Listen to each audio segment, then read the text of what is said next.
አንድ ጉርሻ እንድንዘልቅ እንጂ እስከ መጨረሻ በቤትህ አኑረኝ ይሄ ነው ጸሎቴ ቢከፋኝ ቢደላኝ እግር ስር ነው ቤቴ የምፈልገው አንተነህ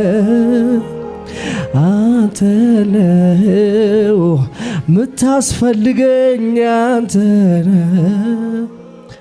አንተነህ እኔ ምመኘው አንተነህ ፍቅሯ ይቀዘቅዝ ወረታ ያውቀው አቤት አቤት አቤት እንደ ጌታ ያለ